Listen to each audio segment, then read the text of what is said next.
On today's episode, we talk to Echo Bodine. She is an author of How to Live a Happily Ever Afterlife. She is a medium, and she is going to talk to us today about the main reasons why spirits don't move on. Listen in. Let's talk about death, baby. Let's talk about grief and mourning. Is it argumental or existential? What's it mean to me? Let's talk about death. Hi, I'm Benny Capal, and I'm a funeral professional. And I'm Nicholas Capal, a psychologist. Hey, Nick, let's talk about death. Let's do it. Doc, today we have quite the guest. Her name is Echo Bodine, and she just wrote a book, How to Live a Happily Ever Afterlife. So, Doc, and I myself are welcoming you in, Echo. So, Echo, Thank you, darling.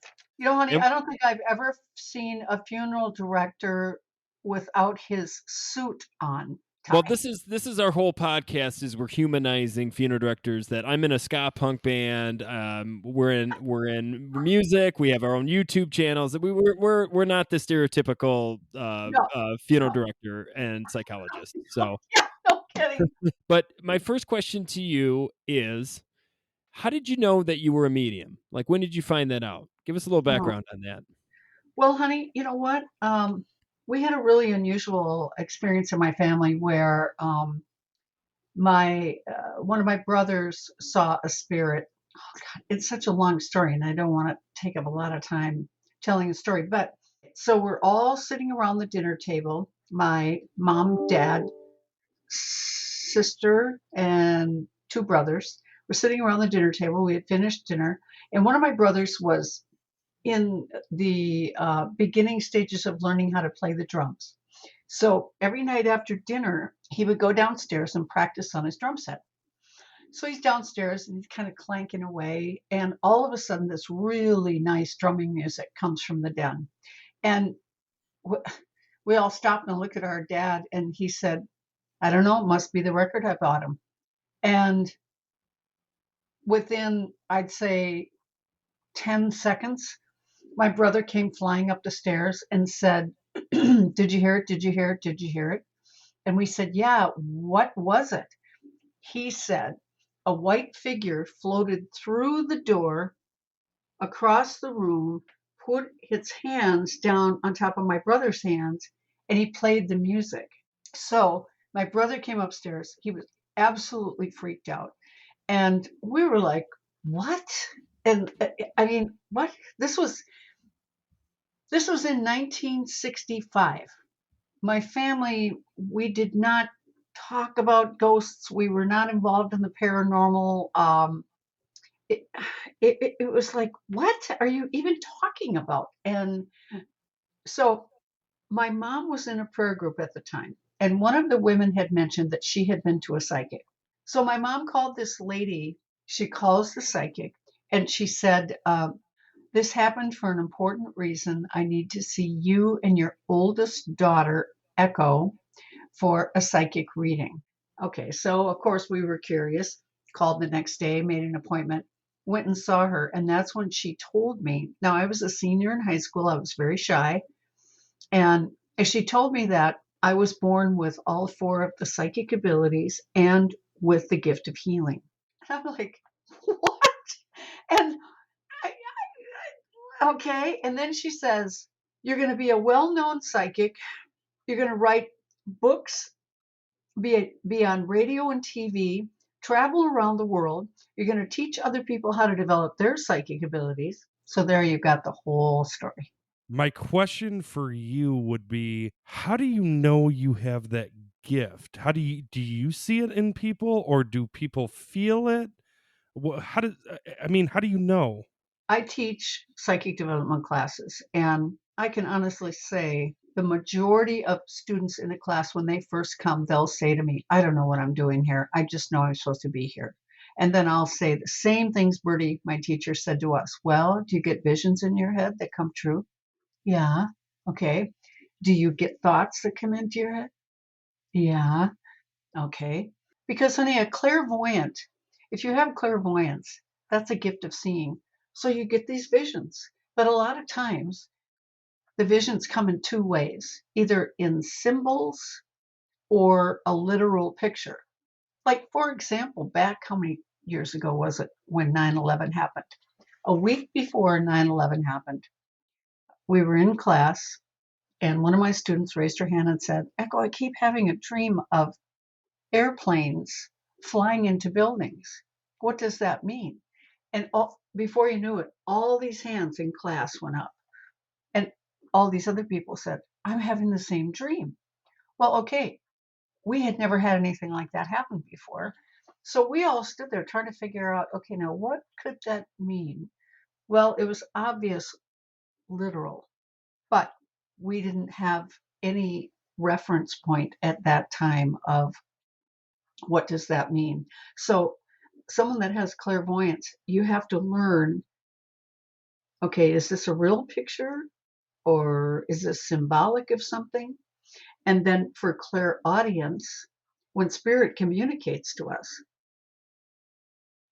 thoughts come into our head, but they sound just like our thoughts. So a clairaudient has to work at learning to discern the difference between information coming in from outside and our own imagination even.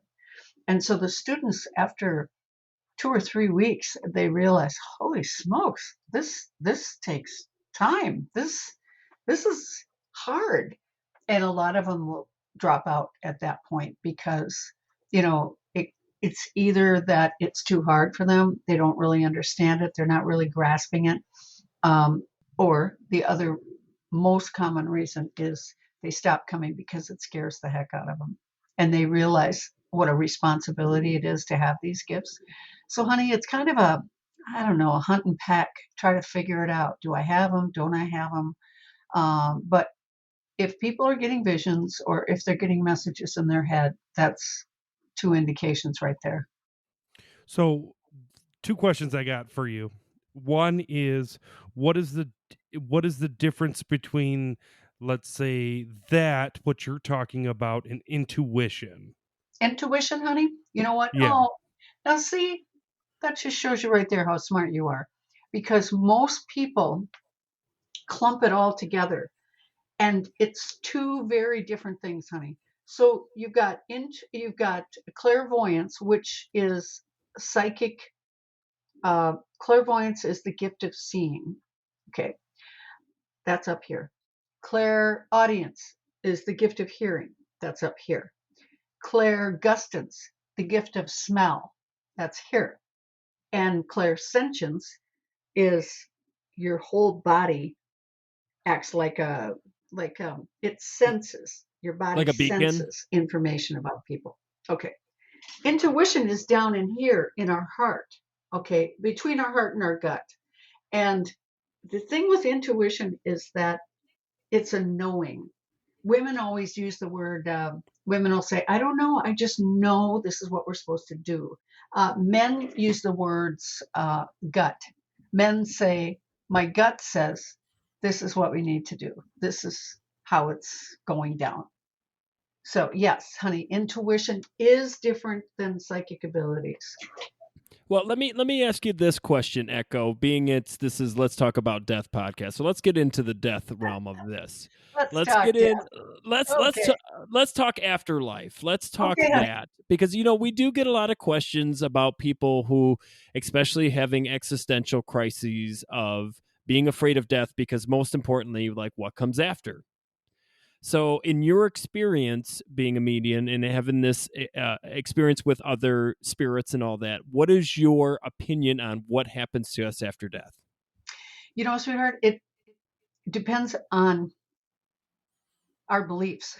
That's what I have found. And, you know, let me say this, the book, it's based on the 6 main reasons that we have found why souls choose to remain earthbound. Okay. One, and this one, the media really hypes this one up that they don't know they're dead. Well, in doing this work for 57 years, I think I've met one, maybe two ghosts that did not know that they were dead. But realistically, They were just in denial. They're like, no, I didn't die. Okay. Another reason is souls who don't believe in life after death. Okay. So they die, their soul comes out of their body, and they're like, why, what's going on? I'm not supposed to be existing anymore. I don't get this. So they, because they don't even believe in any of this, they just stay earthbound.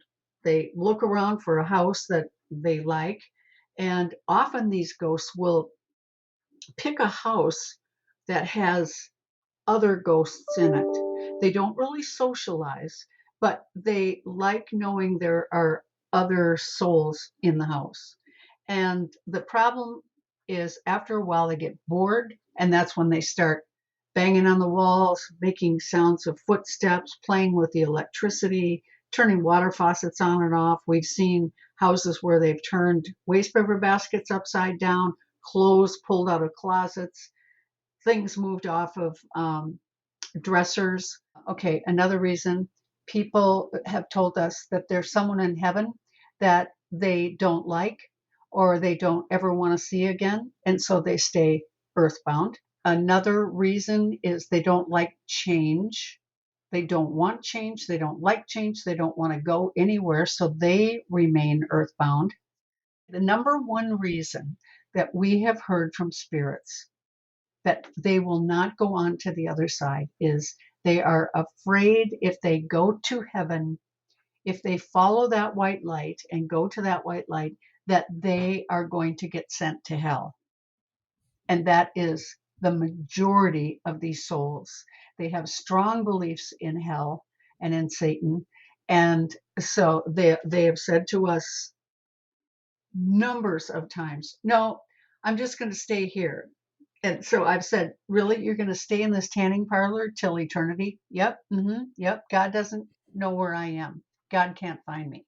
And so what our job is to, it's more like ghost counseling than ghost busting. I mean, how can you bust a ghost? You know?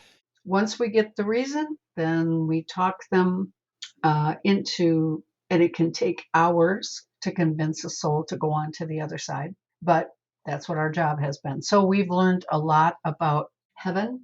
Heaven is, God, it's just gorgeous there. And it's like earth in its finest form. And, you know, Benny and Dr. Nick, everybody's death is a little different. Some souls leave the body before it's even died. There's always loved ones from the other side that come to this side to get us. Nobody ever dies alone. As a matter of fact, something that I've learned is souls prefer being alone when they die. All right. I had interviewed a funeral director for one of my books, and I said, "Is there one thing you hear from people all the time?" And he said, "Yes. People say, you know, I was with her every day, every hour. I never left her side. And the one time that I go to my car to, I don't know, get something out of the glove compartment, she died." And he said he heard that story over and over and over. So I was very curious about that. And I asked, I don't even remember who I asked, one of the souls, though, that we helped over to the other side, why is that? And the soul said, well, think about it. You're laying in a bed, hospice or hospital or home, and you've got all your loved ones around you, and they're praying for a miracle. They're crying. They're saying, please don't leave me. I can't live without you. And this ghost said to me, so would you want to leave when everybody's crying and they're begging you to stay? And he said, no, we wait for that one quick second where they all go do something, and then we can leave the body and we can go to the other side. I think that's very interesting. So, with this experience and with this gift that you have, has it helped your existential exit? Has it helped you contemplate your own death, or Sure. has it complicated it even more? No, honey, no, because it's so easy to die. It is. It's so easy. The soul just comes out and uh, shoots on over to the other side. Yeah, it's really That's easy. one. That's wonderful, wonderful. And going back to your funeral director, yeah, absolutely. We hear that all the time. I was vigiling for 2 weeks. I went up to use the restroom and they passed. Yes, So that makes complete sense. I yes, I yes. think I think it's absolutely wonderful. I think a question for this. You keep mentioning this guardian angel. Does every one of us have Yeah, it like they say? Does every one of yeah, us honey. have it? Yeah. You either have a guardian angel or a spirit guide. A spirit guide is someone who has lived on Earth and they're healthy. There's you can't if you're messed up, you can't be a spirit guide. So their job in heaven, if they choose to, is they will say, I'd like to be the guide for someone. And their job really is just they see our life path, they see why we're here, what we're here for. And their job is to keep us on track. Mhm. And you know what? People say to me all the time, well, if I have a spirit guides, then why can't I see them? Why don't I talk to them? But our souls talk to our guides all the time because our souls can see our guides. And so, usually at night, when our body lays down and goes to sleep, the soul often comes out of the body to take a break and it communicates with its soul, with its guides. I've heard people talk about a third eye Yeah, honey. or the thinning of the veil. Have you Yep, yep. heard those too? Yes, yes, honey. Third eye is located right here in your forehead and middle of your forehead, and that's what we use to see our visions. Okay, and yes, honey. I just had this conversation yesterday with someone about they always say at this time of year the veil is thin, and I said to someone yesterday, why is the veil thinner this year? Is it because we're all thinking about death and Halloween? I said, because it doesn't make sense to me. I mean, psychically, I don't see it any different now than I see it in June or February. So I'm not sure why they say that, but they So do. so let me ask you this. Is in your opinion the reason why more people can't do what you do because of fear? Fear is a big part of it, honey. Yeah, fear. The biggest part is religion, because a lot of people think, people have said to me, "Oh my God, I hope my pastor never finds out that I'm taking these classes," and I've had people go to their pastor and just try to get their permission to take psychic development classes.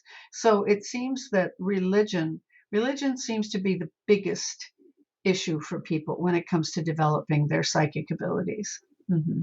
And the Yeah. last question I got for you, you made that, when you were talking about how it happened to you, have you ever got that where you knew you had to reach out to someone and say, "Hey, you need to see me next Thursday. I'll see you at my house." Have you ever had a situation like that?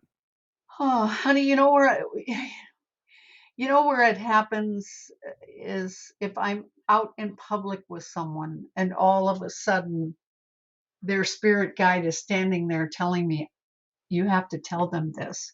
And I just, oh, God, I don't want to. And that's more how it happens. They catch up with me out there in public someplace. Yeah. Hmm. Yeah, I could definitely see that could get like, and I know it sounds weird saying that because obviously it's worth what they were telling you to say, but I could totally tell as a human you're like, this is annoying. I didn't have time for this Yeah, today. I got to get other things to do. Thank you for exactly. doing that.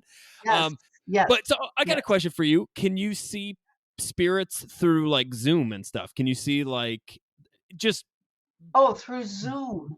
can you see? You So, know like, if there was what? a Oh, spirit this is by Doc and I, would you see it? That's I guess, my yeah, question. honey, I would. Yeah, I Okay, would. Yeah, yeah. And I don't see anything back there. There's no little kind of sometimes it's a awesome. really faint, but there's Can you nothing in can there. you like every person you see? Can you see their spirit guide, or their spirit guide choose to show itself whenever it wants to? Um, That's a good question. Well, if I were doing a psychic reading for someone, then I see their guides and I communicate with their guides. But Very. honey, you know what?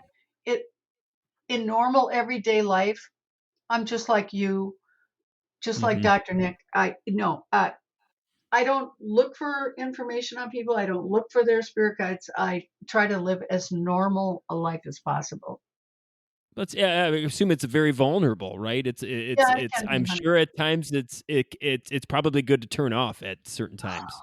It's hardest when I walk by a neighbor, and I see the word cancer or Mm. death.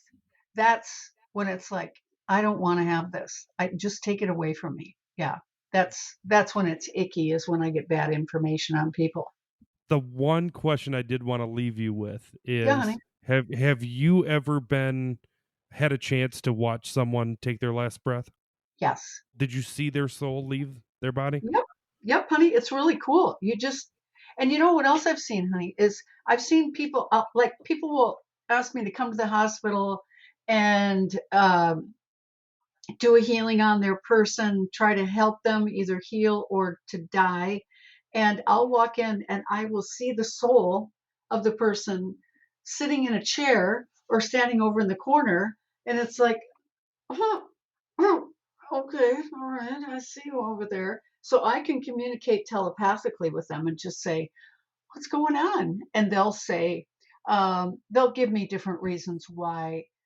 Oh, you know what's interesting? They've taught me that when the soul is out of the body doesn't feel any pain.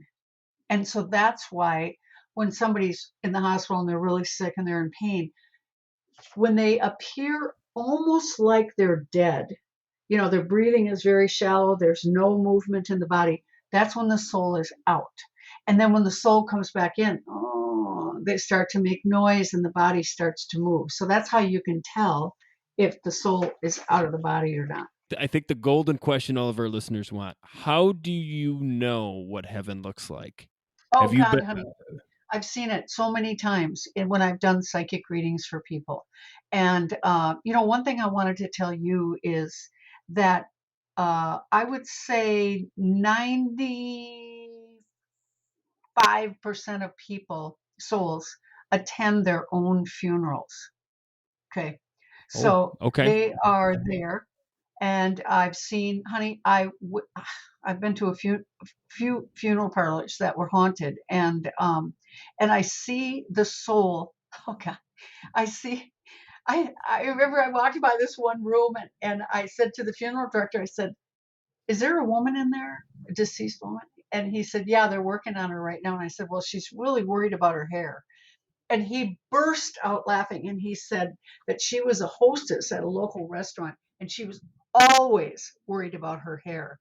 And so I saw the soul. She was just standing there. She was trying to tell the person that was working on her how to fix her hair. I mean, it's very interesting when you can see it from both perspectives. It's really fun. Is there like a normal time where they tend to move on in your experience? Honey, sometimes, like when my dad died, his soul, I came in the room and his soul was going up. My grandma was with him. And I said, and I looked at his body and his body was breathing. So I said, Dad, what's going on? And he said, strong heart, leaving today. I'll be dead tomorrow. Okay. And that's exactly what happened. He died the next day. And I've seen that with other souls. They don't want to wait around until the very end. So some of them they leave before the body even dies. Mhm. Mm, that makes sense. One more thing I want to tell you is that again, these souls that are dying, one thing they've told me is it makes it harder for them to die if we are holding on to them physically. Because what they've said is they're using all of their energy to exit the body, exit their life, and then somebody will come and hold their hand, and they become very discombobulated because, oh, that's right, now I have to focus on my physical body. So I'm just sharing that with you. I thought that was Interesting. really interesting. Yeah. Very interesting. So you're I saying know. the soul gets disoriented? Yeah, the soul, because the soul is putting all of its energy into letting go Mhm. and then starting new. And then when someone comes and grabs her hand, they're pulled really like, what? And it can be very discombobulating for them. Well, let's talk a little bit about the book. So, where can you find the book? Where can people ask questions or anything? Anything you want to kind of give out about how to get the book and all that? Honey, they can get it anywhere. It's Amazon, Barnes and Noble, wherever. It just came out in August, so maybe some stores don't have it yet, but I think that they all have it. And they can also order it on my website too, which is echobodine.com. That's wonderful. Thank you so much, Echo. You've been absolutely wonderful. I Good. love this. You gave us a lot to think about. I'm sure somebody out there is listening and going, "Oh gosh, I got to make that call because I have that feeling, or I know that Yeah. situation. I know exactly what you're saying." Or maybe somebody that's listening to this is going to get a call from you in 2 weeks for out of nowhere, out of the blue. I don't think that's going to happen. You never Everybody, know. You never know, right? You never know. You never know. you So never know. No. thank you so Thank much. you. Thank you. This has been beautiful. I will say this, and I'll leave you with this. Our great grandfather had an out of body experience. He was clinically dead for 5 minutes, and he told my dad, "Don't ever be afraid to die, grandson. I saw my mom. I felt her. I could listen. I could hear her, and the hardest part was coming back." It's really cool. Yeah. I'm telling you So guys, dying is the easiest thing we're ever going to do. yeah, Hmm. well, when he made it sound like coming back was the harder part than actually Yes, dying was it is. was It pretty is. pretty interesting. It gives us a lot of food for thought, and it kind of it adds more to the existential crises if there is something in that. I'm not saying that you obviously know that, but I'm just saying like for all of you listeners out there, really think about this. This is great. Thank you so much for bringing it up, Echo. You've been wonderful. We love you. Be good. I hope your book sells millions and billions because you Thank you are wonderful. Thank you. Thank you. Thanks to both of you. What a sweet group. Not group. You're not a group. What a great host of a show. What a cool Co-host, idea. twin What host, twin what host. a cool idea. A funeral director and a grief psychologist. What a Well, great combination. I don't know if you caught this. We're identical twins too. Yeah, So honey, I that was thinking that I could hardly tell you apart at all. Yeah. I was so glad that Benny had on different color headgear. I, No. I wore my fall colors today, so Oh, that's it. That was, yeah, yeah, you too. Yes. Oh, God, you guys are so cool. you have Thank been you. wonderful. You have been Thank you. wonderful. Thank you so Thanks, much. honey. Wow, this has been an incredible, mind-blowing experience what a tonight. journey. Oh What a my journey. gosh. And if you listeners out there, her book again is How to Live a Happily Ever Afterlife. Please go out and get it. If you have any questions or thoughts about the book, maybe just things that come to your mind when you're listening to this, please email us at let's talk about death pod at gmail.com. Like us, star us, send it all out. Send it all out and get it out there because this has been a wonderful episode. And if you are not talking about death, You are not living.